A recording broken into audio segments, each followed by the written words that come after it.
G'day guys, just a quick video with my thoughts on the 2012 Hilux. This is a 2.7 litre. It was previously a fleet car to 40,000 Ks and then we got it. So this car's used for a private business. Okay, it's a petrol, it's an automatic, and it's fantastic. It just doesn't suffer of the problems that the diesels suffer from. Really good car, very heavy on the brakes, very heavy on the back brakes, depending on the load you carry.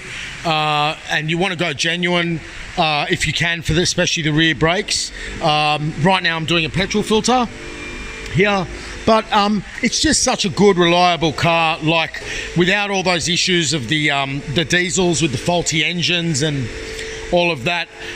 What to look out for when buying these cars in particular is just the abuse of engine oil neglect, which shows up in the engine and on the dipstick, and bad coolant, stuff like that. You can always replace, expect to replace rear shocks and front shocks and tires and stuff, but and batteries. But they're really such a good car with the automatic transmission as well. It's quite punchy, plenty of power, and like, use long reach spark plugs, warning.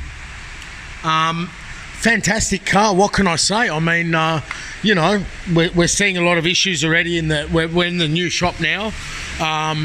This is the new shop.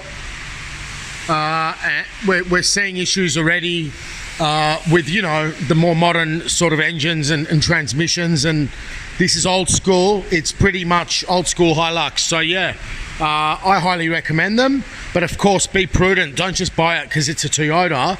Do your due diligence. Another main thing I've mentioned in previous videos years ago, look out for corrosion under the car with these types of cars.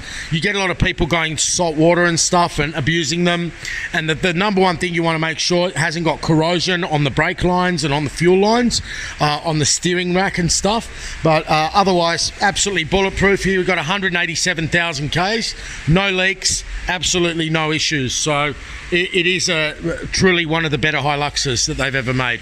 Anyway, bit rushed, but thought I'd put that together, and any questions, just add them below. Okay, bye.